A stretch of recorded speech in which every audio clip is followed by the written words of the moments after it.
जयश्री रॉय जी की लिखी कहानी काली कलूटी। आइए आज सुनते हैं कलर्स ऑफ लाइफ पर। बाथरूम का दरवाज़ा अंदर से बंद करके उसने अपने कपड़े उतार कर खूंटी पर टांग दिए थे।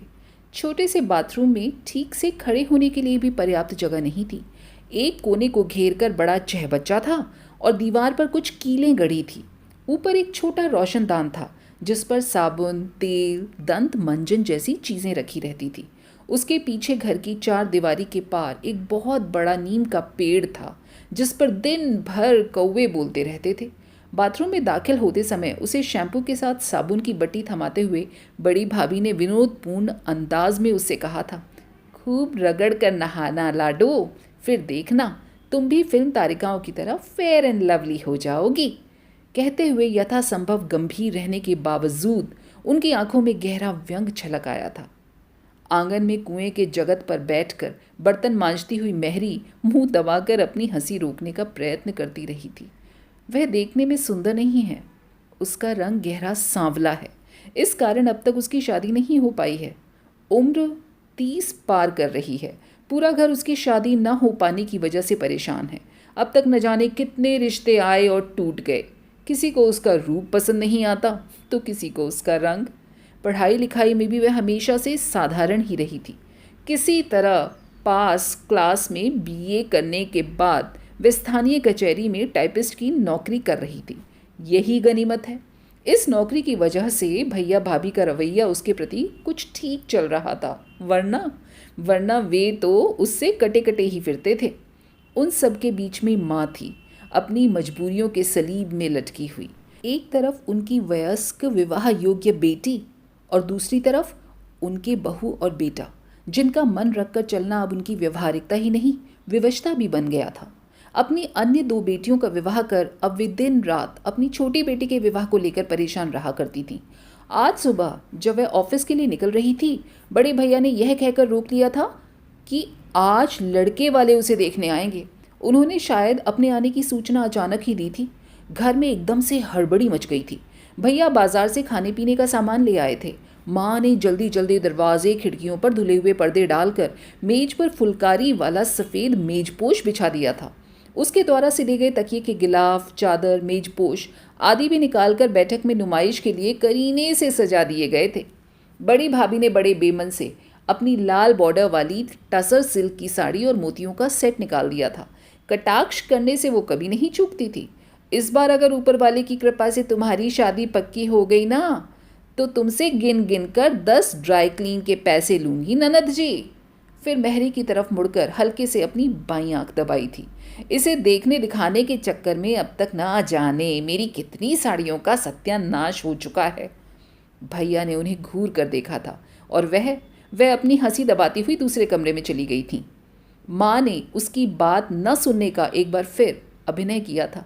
इसी तरह वह अपनी बेटी के अपमान और बहू के कोप भाजन बनने से स्वयं को बचाए रखती थी। सब कुछ सुन समझकर भी वह अनजान बनी अपने नाखून तराशती रही। बीते कई वर्षों में वह अपने अंदर एकदम भौंतरा कुंद हो आई थी। अब हर बात पर उसे दुख नहीं होता था। एक तरह से उन्हें इसकी आदत सी पड़ गई थी। उसके हाथ पांव सूखे और असुंदर हैं। गांठ पड़ी उंगलियां पर से त्वचा ढीली और झुर्रीदार है। पाँव की उंगलियां भी मोटी और ऊपर की तरफ एक अनुपात में छटी हुई। मैनिक्योर और पेडिक्योर की तो कोई गुंजाइश ही नहीं थी। किसी तरह नाखूनों को गोलाई में काट कर उन पर हल्के मोतिया रंग की नेल पॉलिश की लीपापोती कर दी गई थी। माँ ने बेसन मलाई का लेप तैयार कर सुबह ही उसके चेहरे पर लगा दिया था। वह बिना कुछ कहे सबका सब किए जा रही थी, जो भी कोई कुछ कह रहा था। माँ को कभी कभी अपनी बेटी की इस चुप्पी से बहुत डर लगता था।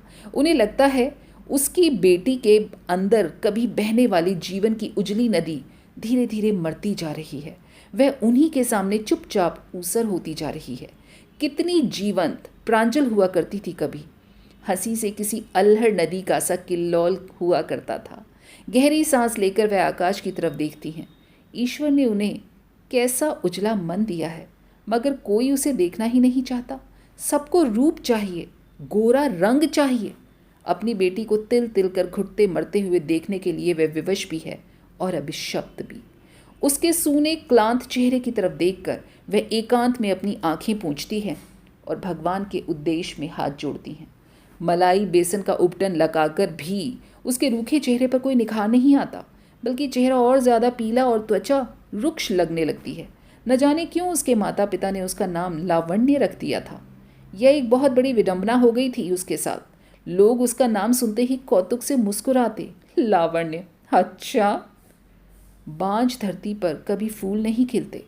आईने में अपने चेहरे की तरफ देखकर उसे कहीं बहुत पहले पढ़ी किसी कविता की यह पंक्ति याद आती और वह अपना मुंह फेर लेती।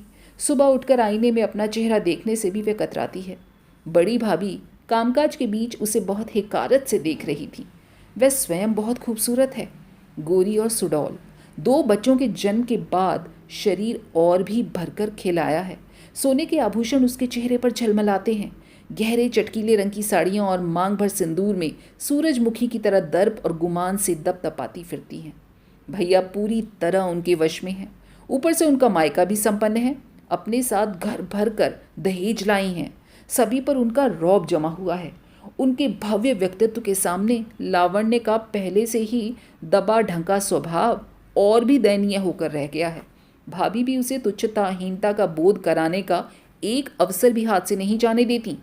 उनके रात दिन के ताने, उलाहने और हृदयहीन कटाक्ष से लावण्य के अंदर का रहा सहा आत्मविश्वास भी एक तरह से समाप्त हो गया था।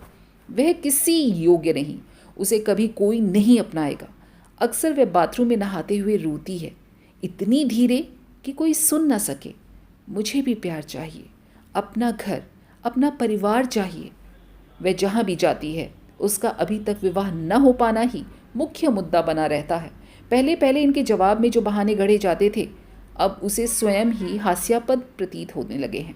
इसलिए अब वह अधिकतर सामाजिक धार्मिक कार्यक्रमों जैसे शादी, मुंडन, जनेऊ आदि में जाने से कतराती थी। उसके साथ की लड़कियां अब तक एक एक करके ब्याही जा चुकी हैं। शादी के कुछ महीने बाद ही वे अक्सर गर्भवती होकर अपने मायके लौट आती थीं।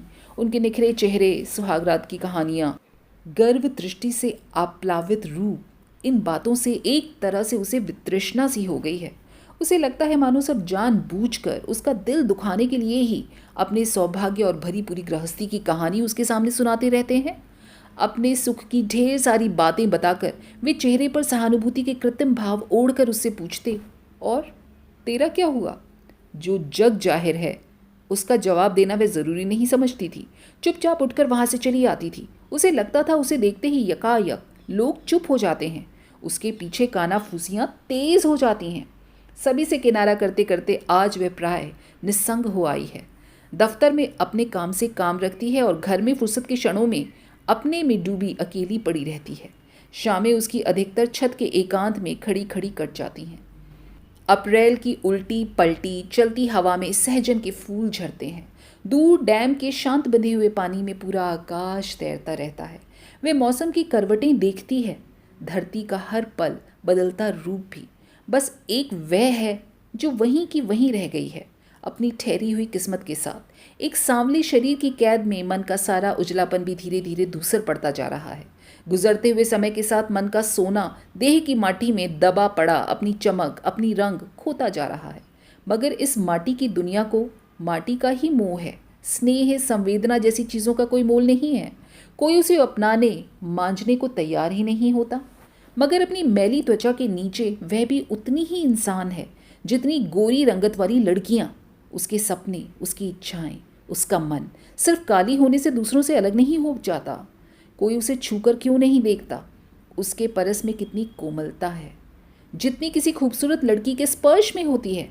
उसकी सांसों में वही हरारत है, वही चाहत है जो एक सुंदर शरीर की मालिक के पास होती है। कोई उसकी आंखों में झांके तो सुने तो उसकी मूक ध्वनि। वह प्यार देना चाहती है, स्वयं को उजाड़ कर ढेर ढेर सारा। कोई बस ले ले उसे। सब रह गया है उसके भीतर पहाड़ बनकर। स्नेह, करुणा, कामनाएं। इस मैले कुचले असुंदर शरीर के भीतर वह दब कर रह गई है। मकबरा बन गया है यह सांवला रूप उसकी आत्मा का, जिसका कोई रंग नहीं होता। होती है बस अरूप संवेदनाएं, जिसका कोई दाम नहीं।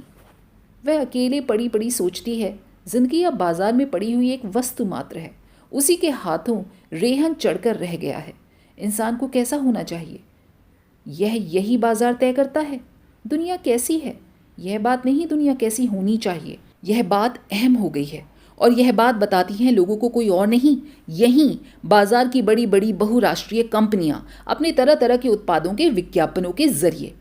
यह कंपनियां तय करती हैं कि इंसान को कैसा दिखना चाहिए, कैसे उठना बैठना चाहिए, कैसे जीना चाहिए। सुबह से लेकर रात तक हर बात, हर काम के लिए इनसे मशवरा लेना ज़रूरी हो गया है, वरना आज के दौर में पिछड़ जाने का डर है और यह कोई भी नहीं चाहता। सभी को अप टू डेट और ट्रेंडी बने रहना है। यह है सहृदय अच्छी संपन्न कंपनियां बताती हैं आज की औरत को गोरी खूबसूरत जीरो फिगर की होना चाहिए, जिसके बाल रेशमी मुलायम और रंगीन हों, पलके मस्करा लगाकर घनी लंबी हों, होंठ इस रंग के हों और गाल उस रंग के हों। वह डिज़ाइनर अंतर वस्त्र पहने और सुबह अमुक कंपनी का कॉर्नफ्लेक अमुक स्किम्ड मिल्क के साथ करे, तभी उसकी शादी तय होगी। तभी उसे कॉर्पोरेट कंपनियों में ग्लैमरस नौकरी मिलेगी। उसके बच्चे गोल मटोल और हाई आईक्यू वाले पैदा होंगे तथा पति मिलेगा गुड लुकिंग, हैंडसम और बेहद प्यार करने वाला, जो उसे अक्षय तृतीया और धनतेरस के अवसरों पर हीरों का हार दिलवाएगा तथा मॉरिशस में हॉलिडे करवाए। इसे वे एक्स फैक्टर का नाम देते हैं। यह एक्स फैक्टर का होना सबके लिए बहुत ज़रूरी हो गया है। वह उदास हो जाती है, सोचती है वह तो सब कुछ इस्तेमाल करती है, गोरेपन की क्रीम, शैम्पू, साबुन, टूथपेस्ट, सब कुछ, फिर भी अब तक वह वही की वही क्यों बनी हुई है, सांवली, सपाट, असुंदर। विज्ञापन तो चिल्ला चिल्ला कर यही बताता है कि किसी के पास अपना कुछ भी होने की ज़रूरत नहीं है, सब कुछ बाजार में उपलब्ध है, बस जाओ और उठा कर ले आओ। चेहरा, फिगर, प्रेम, भावनाओं की सुंदर अभिव्यक्ति, रिश्ते और रिश्तों की जमा पूंजी।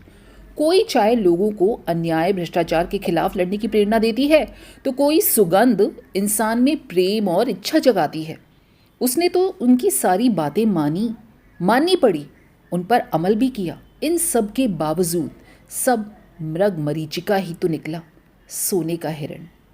आकाश में मौसम का एक टुकड़ा नया चांद उगता है। तुलसी पर हर श्रृंगार के उजले फूल अलस झरते हैं। वह देखती है और देर तक देखती रहती है। अंदर धीरे से एक पूरे आकाश का सूनापन घेर आता है। कभी गिरती हुई सांझ में घर लौटते पक्षियों की काले मनकों की सी कतारें यहाँ वहाँ से टूटती हुई सांवली हवा से अस्पष्ट बिला जाती है, दूर कहीं अकेली पड़ जाती है। किसी टिटहरी की अनवरत पुकार उसे अनाम दुख से भर देती है। कभी कभी माँ के पास आ खड़ी होती है, अपनी पीठ पर रखा उनका हाथ वह महसूस करती है, उससे निस्सृत होती संवेदना भी, मगर कुछ कह नहीं पाती, इच्छा ही नहीं होती। एक मौन संवाद बहुत कुछ कहता सुनता देर तक दोनों के बीच बना रहता है और अंत में रह जाती है दो जोड़ी गीली आंखें, कुछ उच्छ्वास, लंबी गहरी। यही माँ बेटी का साज है, बाकी वही अजनबीपन और पथराया हुआ झूर मौन। छत से उतरते हुए माँ अपना मुखौटा तलाशने लगती हैं। उन्हें अभी जिंदगी निभानी है। उनका साथ देती हुई वह भी अपनी उदासी तह करके रख लेती है। अभी इनके लिए अवकाश नहीं है, फिर कभी फुर्सत के दिन किसी महफूज से क्षण में इन्हें ओढ़ बिछा लेगी। इन दिनों माँ कुछ अजीब सी हरकतें करने लगी है। रोज़ कोई ना कोई नया टोटका, किसी मंदिर या थान का प्रसाद, भभूति, मंत्रपुत बीज आदि लाकर उसे थमाती रहती है। उस दिन तो फेयर एंड लवली का एक बड़ा सा ट्यूब खरीद लाई, साथ में शरीर के अनचाहे बाल हटाने का महंगा क्रीम। एक दिन स्वयं ही फैशन टीवी का चैनल लगाकर उससे कहने लगी, कैसी सीधी सादी रह गई है रे तू लावण्य, दूसरी लड़कियों को देख, उनका उठना बैठना, चाल चलन, अरे नए ज़माने का कुछ सीखेगी नहीं तो दूसरों की नज़र में पड़ेगी कैसे।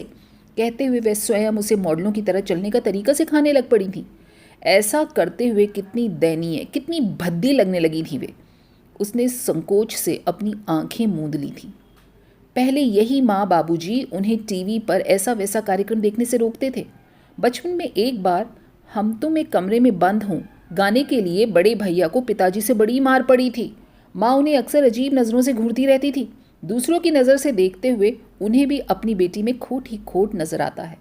सांवली, ठिगनी, ऐसी है उनकी बेटी। हिंदी माध्यम से पास क्लास में बीए पास, अंग्रेज़ी बोलनी नहीं आती। वह उसकी सूखी देह देखती है और मन महसूस कर रह जाती है। न जाने किस अकाल की पैदाइश है। जी चाहता है हाथ पे कैंची लेकर उसे खुद ही छांट काट कर बराबर कर दें, कहीं से ज़्यादा तो कहीं से कम, कहीं से ज़्यादा तो कहीं से कम कर दें।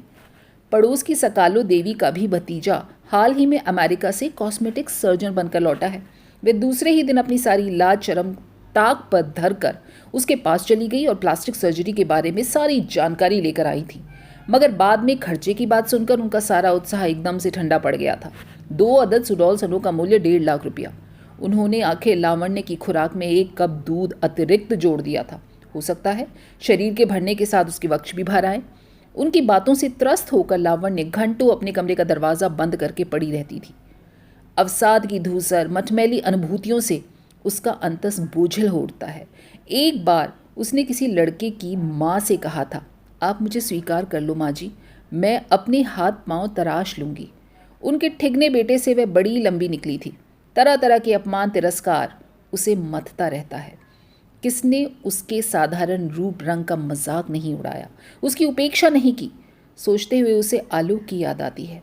अनायास ही अंदर जैसे कोई कच्ची दीवार सी गिरती है। वह सुलगते हुए तीखे कांटों से आपाद मस्तक बिंद कर रह जाती है। आलोक थोड़े दिनों के लिए उसके ऑफिस में काम करने के लिए आया था। उसका विभाग अलग था, मगर आते जाते रास्ते में उनका आमना सामना हो जाता था। पहली बार अपने जन्मदिन का केक देने जब वह उसके कैबिन में आया था, वह देखने में जितना आकर्षक था स्वभाव से उतना ही भला। पहली बार उससे बात करते उसे बहुत अच्छा लगा था। उस दिन शाम को घर जाते हुए उसने उसे बस स्टैंड तक अपने स्कूटर में लिफ्ट दी थी। इसके बाद वह अक्सर उसे घर जाते हुए रास्ते में मिल जाता था। कई बार वह उसके स्कूटर में लिफ्ट भी ले लेती थी। एक बार उसने आग्रह पर उसके साथ रेस्टोरेंट भी चली गई थी। उस दिन दोनों ने साथ लंच भी किया था। धीरे धीरे दोनों का औपचारिक परिचय घनिष्ठता में बदल गया था। उसने शायद पहली बार किसी पुरुष की आंखों में अपने लिए प्रशंसा और कामना के भाव देखे थे। आज तक किसी ने उसे इस तरह महत्वपूर्ण महसूस नहीं कराया था।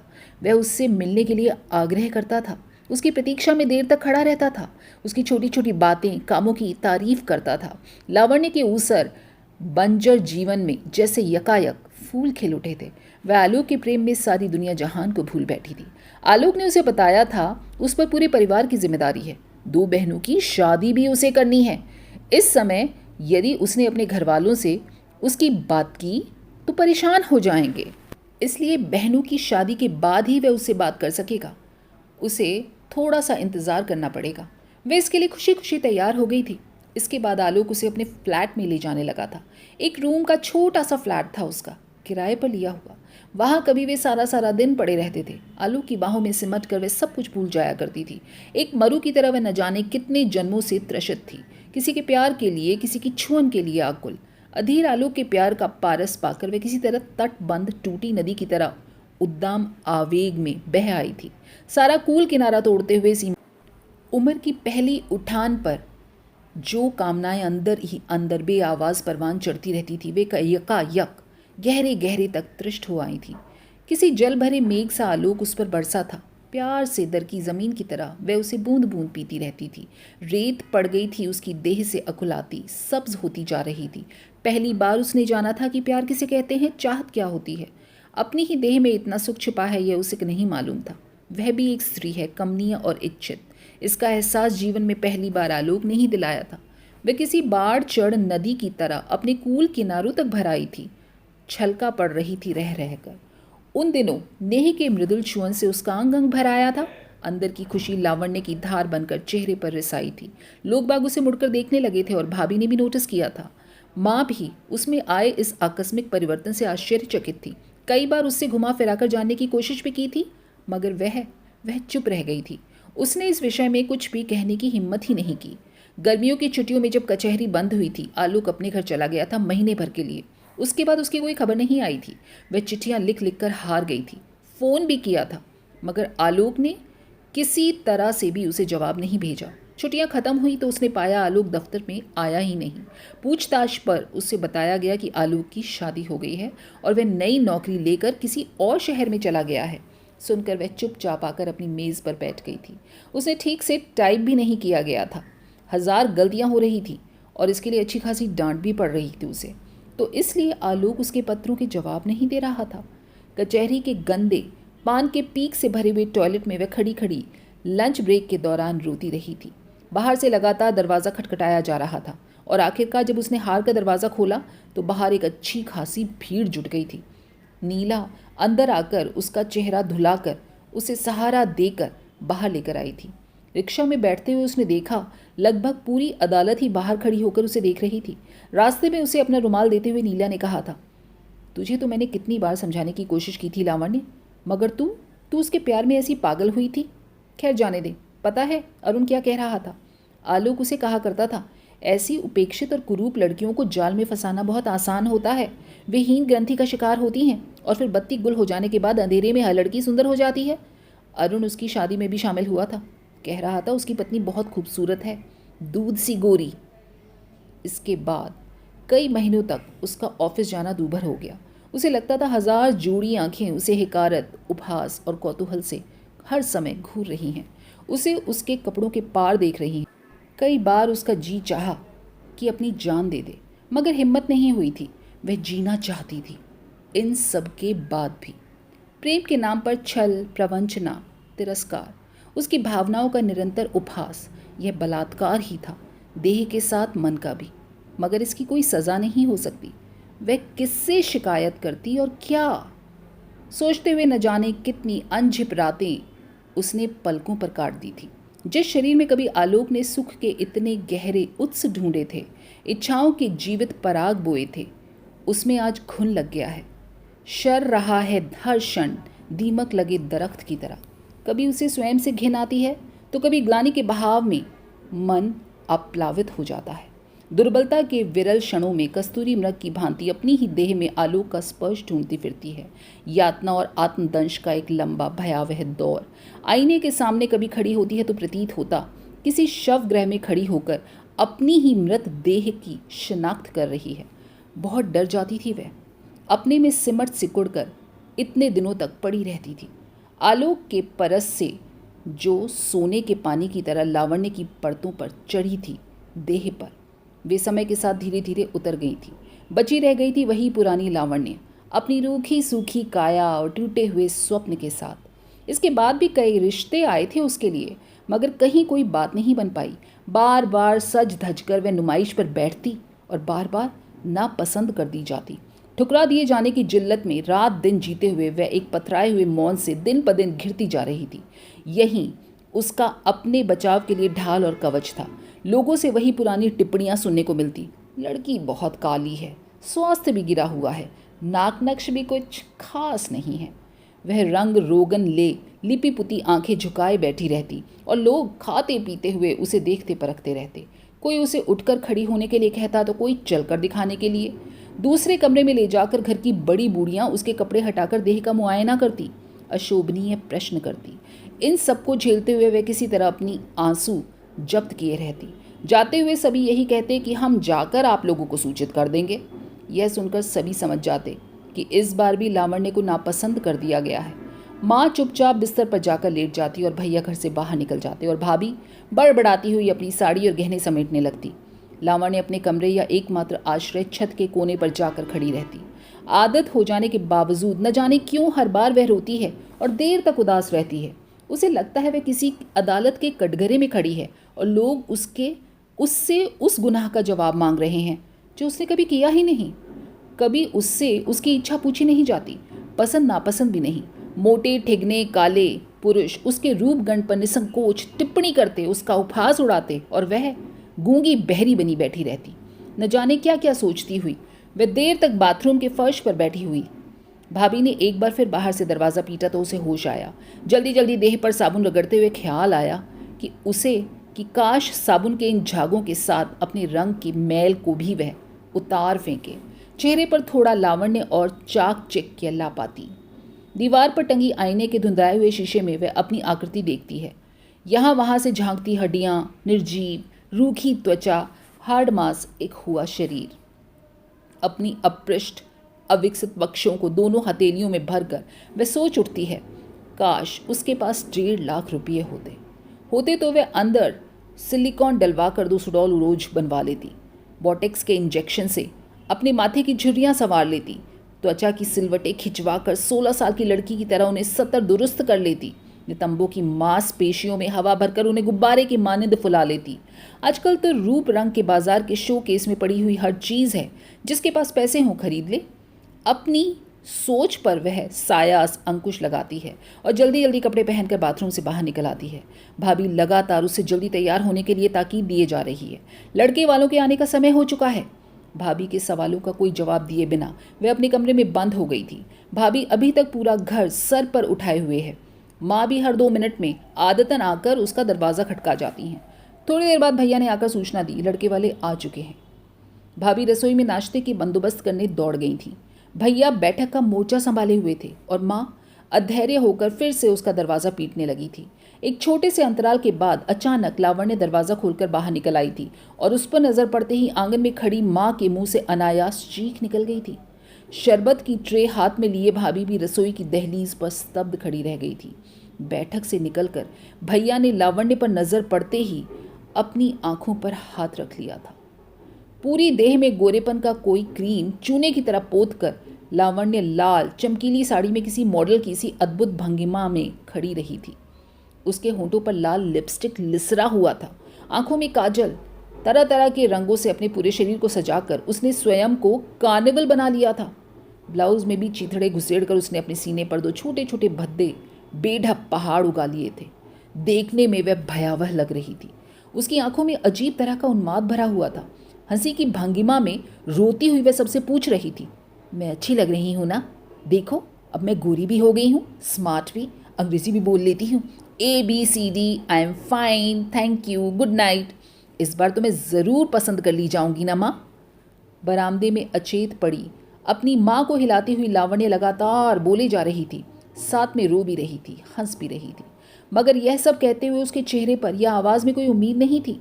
शायद ये गहरी निराशा या अवसाद से आगे की कोई चीज़ थी जहां आज वह पहुंचा दी गई थी।